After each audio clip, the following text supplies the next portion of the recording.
परम पिता परमात्मा प्रभु महावीर स्वामी को भागवतन, आत्मज्ञानी सद्गुरुदेव युग प्रधान आचार्य सम्राट पूज्य श्री श्री मुनि जी महाराज साहब, उत्तर भारतीय परिवर्तनी शक्ति सूर्य डॉक्टर पुरानी श्री सरिता जी महाराज साहब, सरल आत्मा सरल मना सद्गुरु वर्या श्री अजय कुमारी जी महाराज साहब, श्री गौरव प्रज्ञा ज्योति प्रवचन प्रभाविका डॉक्टर पुरानी श्री शिवाजी महाराज साहब की पावन पवित्र चरण कमलों में कोटि कोटि वंदना। आज की प्रातःकालीन प्रवचन सभा में आप सबका हार्दिक स्वागत है, हार्दिक अभिनंदन। गुरु कृपा से आपके समक्ष तत्वों की चर्चा चल रही है। जब प्रभु से पूछा गया कि हे प्रभु, सच्चा श्रावक कौन है, किसे श्रावक कहा जा सकता है, किसे श्राविका कहा जा सकता है, तो प्रभु ने फरमाया, अभी गए जीवा अजीवे। जो श्रावक जीव अजीव पुण्य पाप आश्रम संवर निर्जरा बंध और मोक्ष इन नव तत्वों का अच्छे से ज्ञान प्राप्त कर लेता है, वही वास्तव में श्रावक कहलाने का अधिकारी है। तो उन तत्वों की चर्चा आपके समक्ष चल रही है। आपने सुना तत्व किसे कहते हैं, जीव और अजीव तत्व की चर्चा आपके समक्ष आई। कल आप सुन रहे थे कि किस प्रकार पुण्य का उदय होने के बाद भी पुण्य के स्थान पर भी व्यक्ति पाप कर लेता है, पाप का बंध कर लेता है। वो पुण्य के हेतु 9 है और पाप के हेतु 18 है। पुण्य के अवसर कम है और पाप के अवसर ज्यादा है। पुण्य कम करता है, पाप ज्यादा करता है। तो पुण्यों के जो बीज बताए हैं वो प्रभु महावीर ने 9 प्रकार के बताए हैं, जिसके अंदर पहला पुण्य है अन्न पुण्य। अन्न किसे कहते हैं, अन्न यानी के अनाज, अन्न यानी के आहार, अन्न यानी के खाने की वस्तु। पुण्य मतलब दान देना, कि जब कोई साधक साधिका अपने हाथ से खाने पीने की वस्तुओं को दान करता है तो वो अन्न पुण्य का उपार्जन कर लेता है। क्योंकि कहते हैं सृष्टि का आधार कहाए, देता जीवन दान पहला अन्न पुण्य का दान। सृष्टि का आधार कहाए, देता जीवन दान पहला अन्न पुण्य का दान। बिन भोजन के भजन कीर्तन भी देते नीरस जान पहला अन्न पुण्य का दान पहला अन्न पुण्य का दान।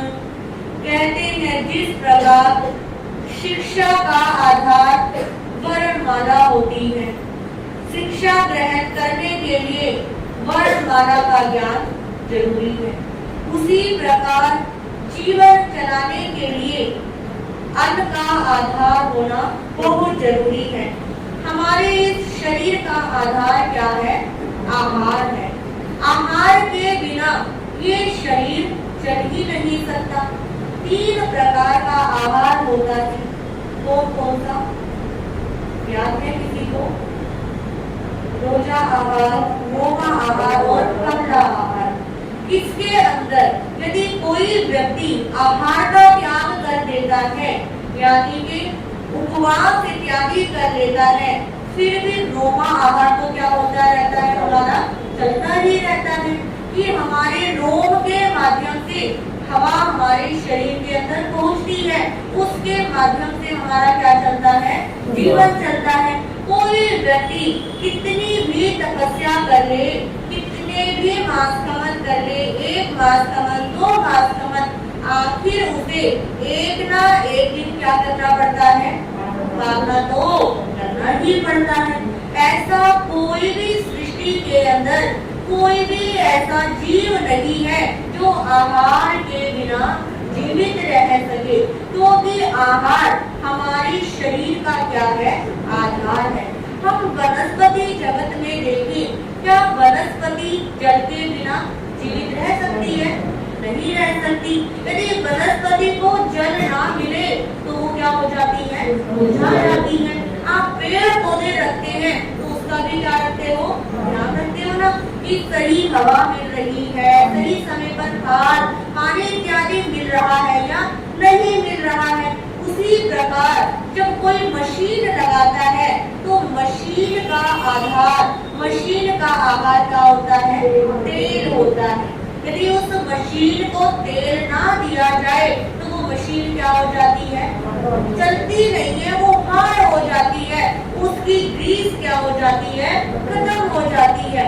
उसी प्रकार एक अग्नि होती है, अग्नि का आधार क्या होता है, ईंधन होता है। वो ईंधन ना दिया जाए तो अग्नि कभी भी जल ही नहीं सकती। तो ये तो निर्जीव वस्तु थी। अब आप देखिए, इंसान तो क्या पशु पक्षी भी आहार के बिना जीवित रह सकते हैं, नहीं रह सकते।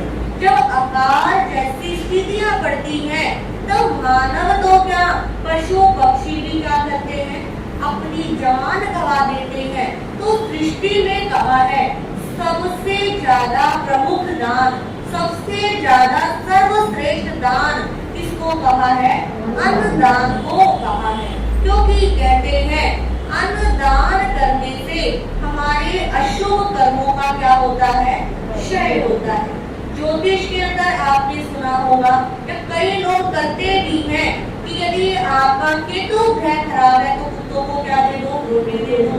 यदि राहु ग्रह खराब है तो मछलियों को आटा खिला दो। यदि शनि ग्रह खराब है तो चींटी को क्या खिला दो, आटा खिला दो। तो ये सब क्या है, गुरु ग्रह को ठीक करने के लिए गाय को क्या खिलाई जाती है, रोटी खिलाई जाती है। तो कहने का मतलब क्या है कि यदि अशुभ ग्रहों को, अशुभ कर्मों को भी ठीक करना है तो क्या दिया जाता है, अन्न का दान दिया जाता है। तो प्रभु से पूछा गया कि हे प्रभु, आपने फरमाया कि इस सृष्टि के अंदर सबसे प्रमुख दान कौन सा है, अन्न का दान है। तो ये अन्न का दान किसे करना चाहिए, उसके लिए प्रभु ने कहा सर्वश्रेष्ठ अन्न का दान होता है आप यदि शुद्ध भावों के साथ साधु साध्वी को क्या देते हैं, आहार कराते हैं।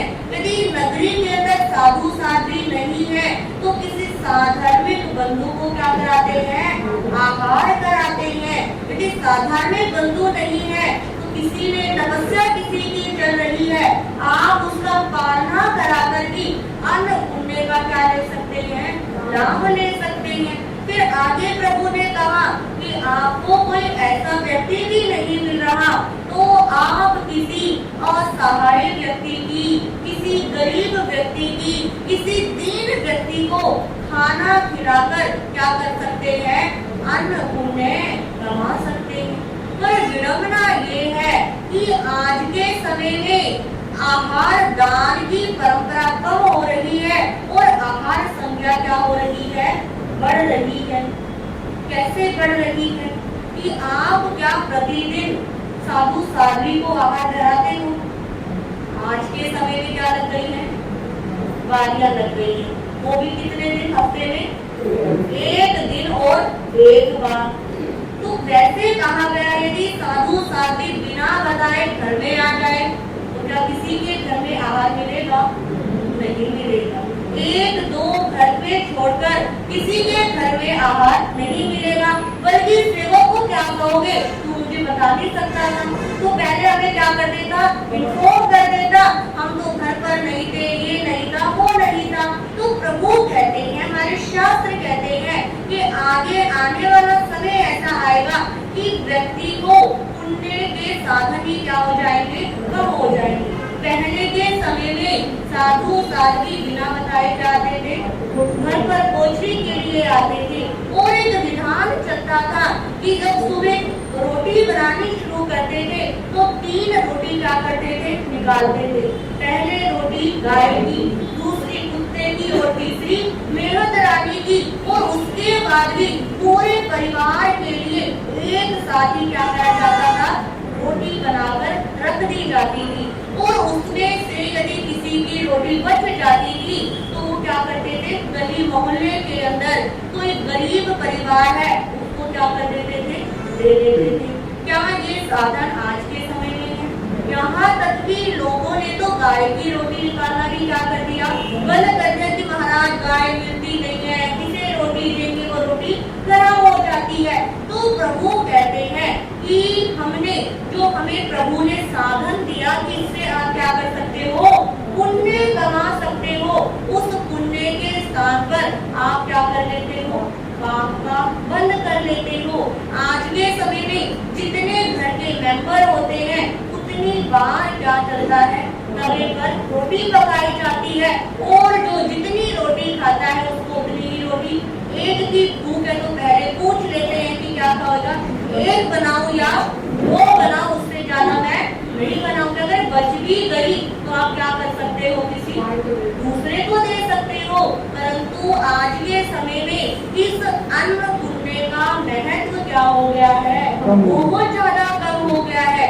हम अपना इतिहास उठाकर देखें, जब हम भगवान महावीर का जीवन चरित्र पढ़ते हैं, भगवान महावीर ने किसके भव में और कैसे संकेत की प्राप्ति की थी, नए साल के भव में, और कैसे की थी, साधु को आहार ठहराकर कि इतने उत्कृष्ट भाव आ गए कि आहार ठहराते ठहराते संकेत की क्या हो गई, प्राप्ति हो गई। और आज के समय में आहार यदि ठहराना भी पड़ जाए तो क्या करते हैं, देखते रहते हैं, सोचते रहते हैं, अरे महाराज जी आएंगे, मेरी तो तबीयत ठीक नहीं है, मुझे तो यहाँ पर जाना है। तो अवसर मिलते हैं और उन अवसरों को भी क्या कर देते हैं, गवा देते हैं। अपने हिसाब से आप क्या करना चाहते हो, पुण्य करना चाहते हो। जब आपको कंफर्ट होता है तब आप क्या करते हो, दान करते हो। जब किसी बड़ों की पुण्यतिथि आती है, कुछ अच्छा दिन होता है, उस समय आप क्या करते हो, अन्न का दान करते हो। परंतु प्रभु कहते हैं अन्न का दान ऐसा दान है जो प्रतिदिन क्या करना चाहिए, करना चाहिए। आपने सुना होगा बहुत बार पुण्य श्रावक का नाम। पुण्य श्रावक कौन से व्रत को पालता था, 12वां व्रत, क्या नाम था उसका, अतिथि संविभाग। अतिथि संविभाग व्रत जो श्रावकों का 12 व्रत है, उसमें कहा गया है कि आपकी जितनी आय है, जितना आप कमाते हो, उसमें से कुछ हिस्सा क्या करना है, दान करना है। अब वो पुण्य श्रावक पति पत्नी दोनों क्या रहते थे, अकेले रहते थे, और उस इतनी गरीब हालत थी, 1-2 वक्त की रोटी भी मिल जाए तो वो भी क्या होती थी, बहुत बड़ी बात थी उनके लिए। 12 आने के अंदर वो दोनों पति पत्नी अपना क्या करते थे, गुजारा करते थे। और उन पुण्य श्रावक ने एक नियम लिया हुआ है, 12वां व्रत अतिथि संविभाग, कि अपने हिस्से में से मैं किसी को क्या करूंगा, खिलाऊंगा। अब कमाई भी इतनी नहीं कि क्या कर सके, अन्न का दान कर सके, किसी को कुछ खिला सके। अब कहते हैं दोनों पति पत्नी विचार करते हैं, यदि हम कमाते ही इतना है तो हम दोनों का ही क्या हो सके, गुजारा हो सके। ऐसा करते हैं हम वर्षी कब क्या कर देते हैं, शुरू कर देते हैं। एक दिन तुम उपवास करना और एक दिन मैं क्या रहूंगा, उपवास करूंगा। एक दिन तुम अपने हिस्से का क्या कर देना, दान कर देना, और एक दिन मैं अपने हिस्से का क्या कर दूंगा, दान कर दूंगा।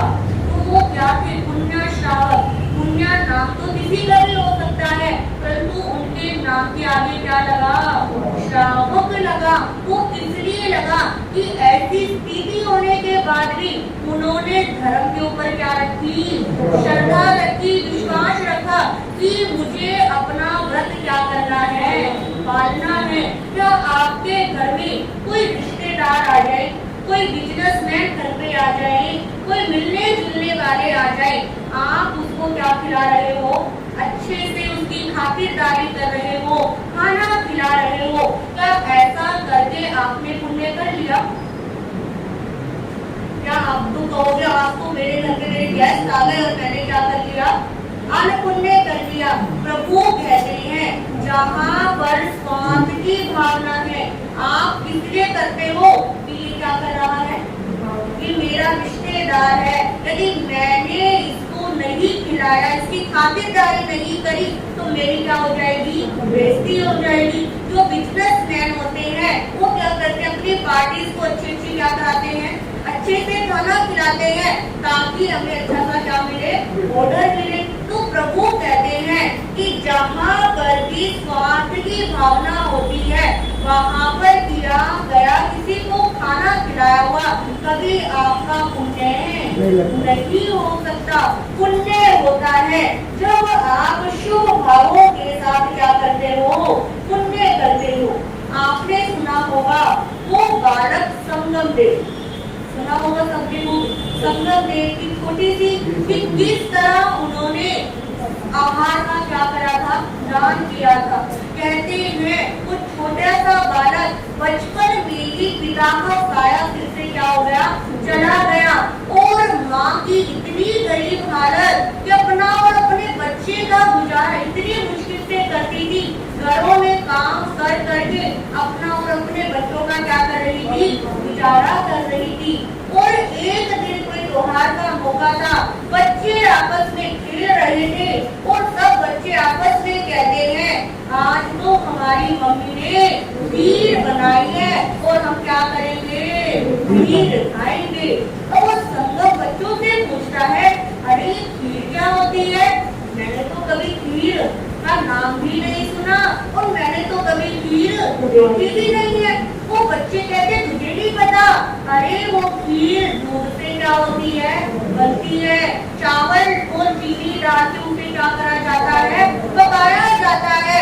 आज तो हम क्या खाएंगे? खीर खाएंगे। अब वो बच्चा सोचता है घर पे जाऊंगा और अपनी माँ से मैं भी क्या बनवाऊंगा? खीर बनवाऊंगा। वो घर पे आ गया और जिद लगा ली कि माँ आज तू मुझे खीर बना कर देगी। अब वो माँ के पास खीर बनाने के भी क्या नहीं थे? पैसे नहीं थे कि बच्चे को दूध ले आए, चावल ले आए, चीनी ले आए। अब वो सोचने बैठ गई कि कैसे मैं अपने बच्चे की इच्छा पूरी करूं। फिर मन में विचार आता है चलो जिस घरों में मैं काम करती हूँ वहाँ पर जाकर क्या करती हूँ? कुछ देखती हूँ। अब घरों में जाती है, उससे कहती है मालकिन आज तो संगम में पता नहीं क्या जिद कर ली कि उसे क्या खानी है? खीर खानी है। तो वो मालकिन कहती है जब खीर खानी है तो मेरे से क्या लेगा? थोड़ी सी खीर लेगा। वो कहती है नहीं, वो कह रहा है माँ तू ही क्या करेगी? घर पर बनाएगी। अब वो मालकिन उसे दूध, चावल और चीनी क्या कर देती है? दे देती है। अब घर पे आकर खीर बना देती है। खीर बनाने के बाद बच्चे की थाली में डालकर क्या कर दी? दे दी। ये ठंडी हो जाएगी और तू क्या कर लेना? खा लेना। अब माँ कहते अपने काम पे क्या हो गई? वापिस से चली गई। और वो बच्चा घर पे बैठा है, दरवाजा खुला है और सामने से देख रहा है मुनि आ रहे हैं। अब मुनि इसलिए आ रहे हैं? पूछने के लिए आ रहे हैं। अब मन में विचार आता है ऐसा करूंगा कि खीर जो माँ ने बनाई है इसमें से आधी खीर मैं अपने लिए रख लूंगा और आधी खीर क्या कर दूंगा? सबको को मिला दूंगा। उसने क्या करा? उस खीर में आधी क्या लगा ली? खीर में लाइन लगा ली कि आधी संतों की बच्चे डिवाइड कर देते और आधी मेरी। अब संतों ने अपने कातरे करे और लिक्विड चीज की वो क्या करने लग गया? बहराने लग गया। अब बहराते बहराते जो उसने लाइन खींची थी क्या वो रह सकती थी? रह ही नहीं सकती थी। अब उसने उतने उत्कृष्ट भावों से संतों को खीर कराई कि सारी खीर क्या चली गई? पात्रों में चली गई और मुनि अपने स्थान पर चले गए। अब वो बच्चा थाली लेकर क्या करा है? बैठा। बड़े भावों से क्या बनवाई थी? खीर बनवाई थी कि आज तो मैं करूंगा, खीर खाऊंगा। आओ कहते हो थाली में चारों तरफ 2-4 चावल के दाने, कहीं गाढ़ा गाढ़ा दूध क्या हुआ था, लगा हुआ था। अब प्लेट लेके उसको ही क्या करने लग गया, चाटने लग गया। इतने में माँ देखती है कि ये माँ आ जाती है और देखती है कि इतनी गर्म खीर थी और इतनी स्पीड से संगम में कैसे खा रही। वो पूछती है बेटा कैसे खा रही, वो कहता है माँ बस मैंने फटाफट क्या कर ली, खा ली। अब माँ को बताया नहीं। आओ बच्चा तो था और कुछ खाने के लिए भी नहीं था, रात का समय हुआ, पेट में क्या लग रही है, भूख लग रही है। इतनी क्षुधा की वेदने हुई, इतनी क्षुधा की वेदने हुई। अब वो बच्चा तड़प तड़प कर क्या हो गया, मर गया। अब वो कहते हैं भूख के कारण उस संगम के क्या हो गए, प्राण निकल गए।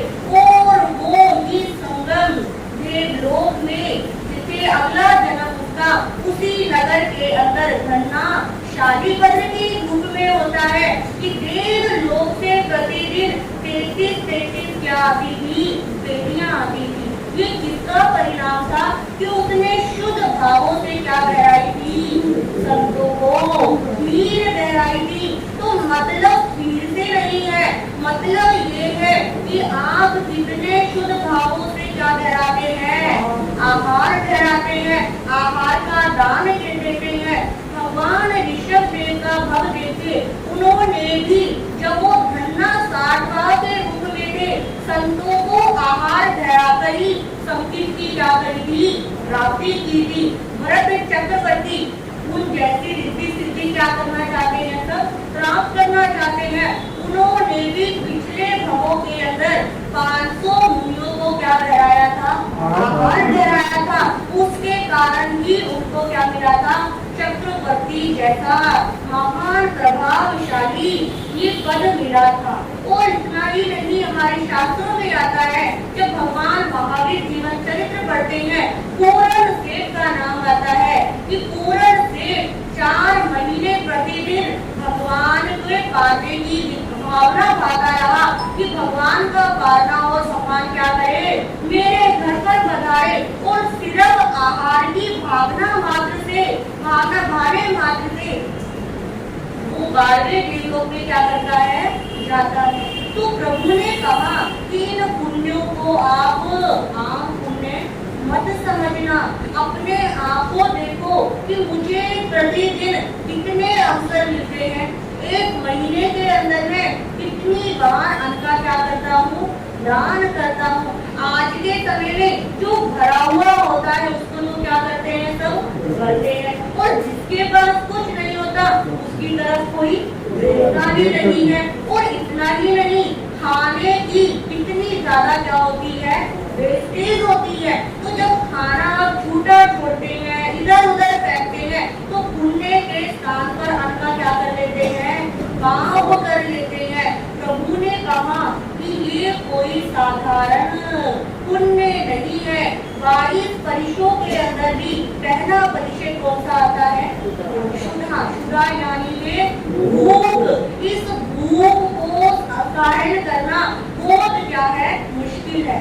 आज के समय में आहार दान की भावना कम हो गई है, आहार संज्ञा क्या हो गई है, ज्यादा बढ़ गई है। पहले के समय जब होता था तो घरों के अंदर जो किचन होती थी, किचन में क्या रखती थी, कुंडियां होती थी ना, ऊपर की नंबर टांग देते थे कि अब खाना कोई भी नहीं बनेगा। अब सबने क्या कर लिया, खाना खा लिया और किचन को क्या कर दो, बंद कर दो। और आज के समय में किचन कैसी होती है, ओपन। ओपन यानी के जब मन करे तब क्या करो, खाओ। तो प्लीज क्या है कि पहले के व्यक्ति, पहले के लोग एक लिमिट समय में क्या करते थे, खाना खाते थे। और आज जैसे ओपन किचन हो गई है, ऐसे ही पेट भी क्या हो गया है, ओपन हो गया है।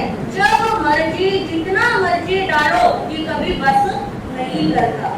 आप यहाँ से अपने घर तक जाओगे तो रास्ते में भी कितने क्या देख लोगे, खाने पीने के साधन देख लोगे। क्या पहले के समय में कितनी दुकानें खाने पीने की होती थी, कितने साधन खाने पीने के थे। क्या पहले के समय में हर कोई हर रोज पकवान बनाता था? नहीं बनाता था। इसी कारण आज ऑनलाइन ने भी आहार संख्या को क्या कर दिया है, बढ़ा दिया है। रात को 12 बजे 2 बजे जब भूख लगे तब ऑर्डर किया और क्या कर लिया, मंगा लिया। तो प्रभु कहते हैं कि एक पशु तो फिर भी जब उसका पेट भरा हुआ होगा वो क्या हो जाएगा, शारीर हो जाएगा। परंतु मानव, परंतु इंसान क्या कहेगा, अरे चल कोई बात नहीं, थोड़ा सा क्या कर लेते हैं, टेस्ट कर लेते हैं, देख लेते हैं ये कैसा है। तो प्रभु ने कहा कि थोड़ा सा अपने ऊपर क्या लेकर आओ, विवेक लेकर आओ कि कितनी संज्ञा। कहते हैं जो व्यक्तियों को ज्यादा भूख लगती है, देखो होता है ना, कुछ व्यक्ति थोड़ा खाते हैं, सीमित समय में खाते हैं और कब खाया और कब खाकर क्या हो गए, उठ गए, पता ही नहीं लगता। और कुछ बच्चे, कुछ बड़े ऐसे होते हैं कि उनका पेट भी क्या नहीं होता, लगता है जितना मर्जी खिलाओ, अभी थोड़ी देर के बाद क्या चाहिए, कभी कुछ चाहिए, कभी कुछ चाहिए, कभी कुछ चाहिए। हमारा शास्त्र कहता है कि जिसके अंदर खाने पीने की ज्यादा प्रवृत्ति होती है वो समझो वो व्यक्ति त्रियंच गति से क्या आया है, आया कि उसका उससे पहले वो क्या था, त्रियंच गति में था। इसलिए वो बार बार खाने में क्या डालता है, मुंह मारता है। आज के समय में लोगों की मेंटलिटी बन गई है कि हमसे बंदा खाना नहीं खाते, हमें थोड़ी थोड़ी देर में क्या चाहिए, कुछ ना कुछ चाहिए। जब हम थोड़ी देर में कुछ ना कुछ क्या करते रहते हैं, खाते रहते हैं, तो हमारा पूरा ध्यान किसमें जाता है, खाने पीने में जाता है और काम में हम कुछ भी नहीं कर सकते। ये अन्न हमारे शरीर का क्या है, आधार है, शरीर को चलाने के लिए है कि अन्न नहीं खाएंगे तो हम क्या हो जाएंगे, बीमार हो जाएंगे। परंतु आज के समय में तो उल्टा हो रहा है, जितना ज्यादा खा रहे हैं उतना क्या हो रहे हैं, बीमार हो रहे हैं। आज देखो खाने पीने की नई नई क्या है, वैरायटीज है, और जितनी खाने पीने की वैरायटी बढ़ रही है उतनी ही बीमारियां भी क्या हो रही है, बढ़ रही है। क्या पहले के समय में 2-3 लिमिट चीज होती थी और बीमारी भी क्या थी, लिमिट थी। और आज के समय में नई नई सब्जियां, नई नई वनस्पतियों के नाम सुनने को मिलते हैं, देखने में आते हैं, उतनी ही नई नई क्या आ रही है, बीमारियां आ रही है। तो प्रभु ने कहा कि यदि बीमारियों से बचना है तो अपना अन्न पुण्य क्या करना है, जरूर करना है।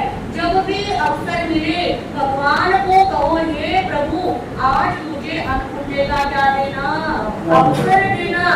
ये अवसर बड़ी किस्मत से मिलते हो, ये तो मेरा क्या है, सौभाग्य है। आज हम आप सब दिल्ली में हो, आप चिंतन करो, ऐसे भी बहुत सारे गांव हैं, ऐसे बहुत सारे शहर हैं जहाँ पर संत क्या करते हैं, जाते ही नहीं है।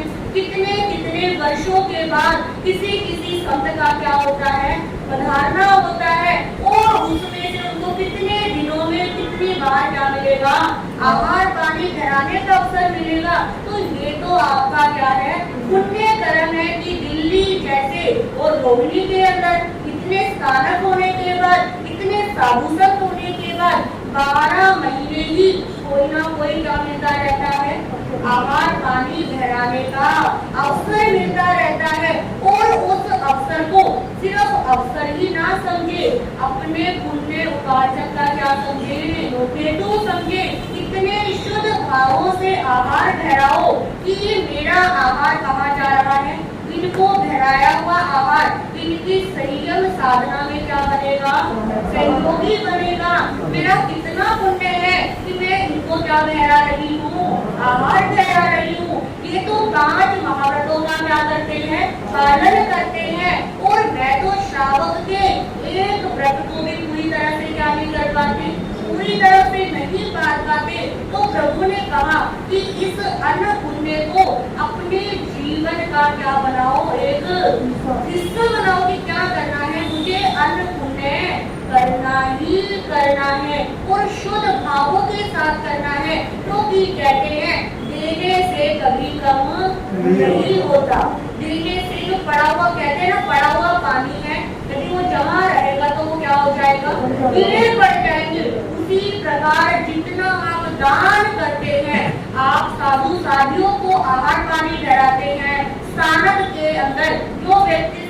आपस में धर्म ज्ञान करते हैं, उनके स्वामी वात्सल्य का ध्यान रखते हैं कि कोई दर्शनार्थी आया है, कोई सेवा भावी है, कोई कैसा है, यदि मेरी उससे कुछ मदद हो जाए तो ये अन्न पुण्य के क्या होते हैं, अवसर होते हैं। तो ये 9 पुण्यों के अंदर पहला पुण्य क्या है, अन्न का पुण्य है कि श्रावक अपने जीवन के अंदर तू क्या कर, अन्न पुण्य को लेकर आ।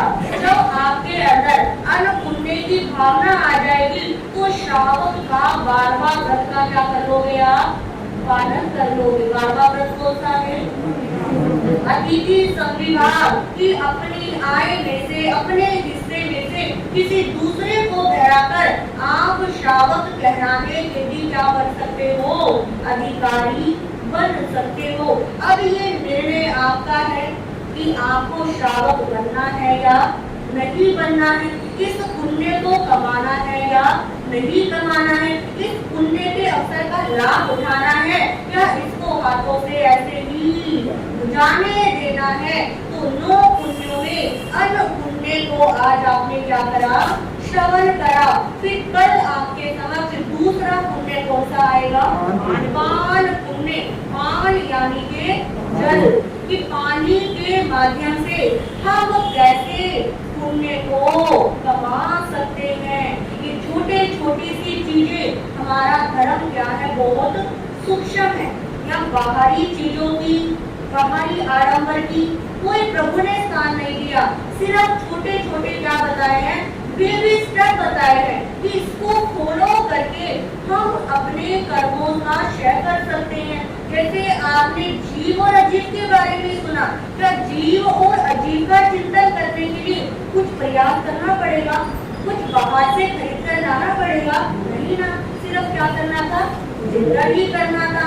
आज आपने अन्न पुण्य को सुना, अन्न पुण्य के लिए भी ये तो नहीं है कि आपको बोरी बोरी भर के क्या देना है, दान देना। एक रोटी भी आपने दे दी तो आपका क्या हो गया, अन्न पुण्य हो गया। तो हमारा प्रभु का हमारे पर कितना उपकार है कि कितने बेबी हमें स्टेप्स बताए हैं कि चल ये नहीं होता तो ये कर ले, ये नहीं होता तो ये कर ले, परंतु कुछ तो क्या कर लो। क्योंकि जब तक नहीं करेंगे तब तक ये आत्मा 84 लाख गतियों के अंदर भ्रमण करती रहेगी। अब चलते चलते कभी तो क्या होना है, थकना है। और थकना हमें अच्छे रूप में है कि अब जन्म मरण को क्या करना है, खत्म करना है। अब एक फुल स्टॉप लगाना है। अब और गर्भ के अंदर नहीं जाना, अब और दुख सहन नहीं करने, अब और नई रिश्तेदारियां नहीं बनानी। अब जो प्रभु आपने दिया है, अब मुझे उसी को क्या करना है, सीमित करना है। ये सीमित तभी होंगे जब हम इन तत्वों की चर्चा करेंगे। अभी आपने सुना, बड़ा अच्छा लग रहा है, सुनने के बाद भी थोड़ा थोड़ा चिंतन जब तक बुद्धि में रहेगा तभी उसके आपको फल मिलेंगे। सिर्फ 1 घंटा सुनना तो कुछ कर्मों का तो क्या होता है, क्षय होता ही होता है, परंतु कुछ नहीं, सारे ही पुण्य पापों का क्या करना है, हमें क्षय करना है। इन्हीं शब्दों के साथ आज के विषय को, पुण्य को मैं यहीं पर विराम देती हूँ। सभी विकल्प बनाएंगे।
कुछ बहनों के लिए प्रश्न है ये, दया कहाँ कहाँ से प्रकट होती है? सुचिता जी महाराज ने अपने प्रश्न में बताया था।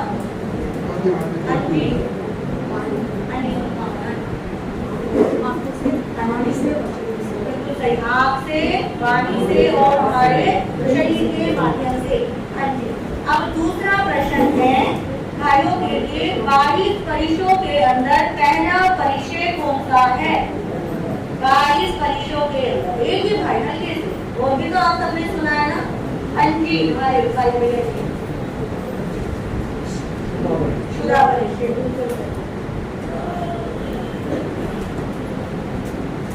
आज के पंचकान, किसी का उपवास, आइंबिल, एकादशी, आइंबिल काशनों में श्रीमती सरिता जी और मुनि जी इनके लंबे काशने चल रहे हैं। आज का इनका पहला, दूसरा, तीसरा कोई भी काशना होगा।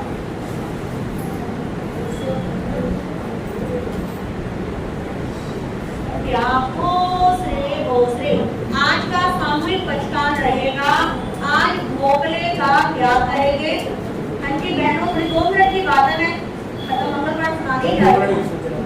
हाँ जी, आज पंचकान के अंदर आज भोगले का त्याग करेंगे और दूसरा पंचकान रहेगा, किसी को भी पत्ते तोड़ने की प्रेरणा नहीं देंगे, ना स्वयं तोड़ेंगे ना दूसरों से पत्ता इत्यादि कोई भी किसी चीज का नहीं तोड़वाएंगे।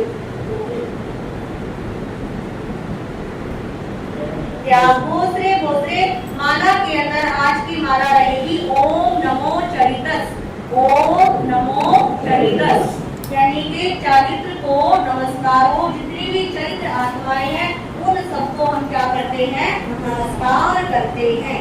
तो आने वाले शनिवार को यानी कि हर शनिवार को 12 घंटे का नकार मंत्र का जाप और रविवार को उपसल के जाप की श्रृंखला आपके समक्ष चल रही है। तो मुझे शनिवार को जिन जिन को जाप करवाने हैं आज अपने अपने नाम जरूर लिखवा देना। आगे की सूचना ठीक है। तो अपने अपने इस शनिवार को 2 तारीख का शनिवार किस बहन को अपनी तरफ से जाप करवाना है अपना नाम हमें लिखवा देना। बोलिए भगवान महावीर स्वामी की के सभी महापुरुषों की श्री जैन धर्म की अहिंसा परमो धर्म की जय। नमो वरियंतारम, नमो सीतारम, नमो आयरियानम, नमो गच्छायनम, नमो लोये सवसाउनम, ऐसो पंच नमो कारो सर्व पाप विनाशनो मंगलानंचे सबे सिंह परमो कवै मंगलम। ओम नमो नानस, ओम नमो दंसनस, ओम नमो चरितस, ओम नमो तवस, श्री चत्तारी मंगलम, हरिमता मंगलम, सिद्धा मंगलम, साहू मंगलम, केवली पढ़तो नमो मंगलम, चत्तारी लोकतमा, यत्ता लोकतमा, सिद्धा लोकतमा, साहू लोकतमा, केवली पढ़तो नमो लोकतमा, चत्तारी शरणं पवज्जामि, रिहंते शरणं पवज्जामि, सिद्धे शरणं पवज्जामि, साहू शरणं पवज्जामि, केवली पढ़तं धम्मं शरणं पवज्जामि,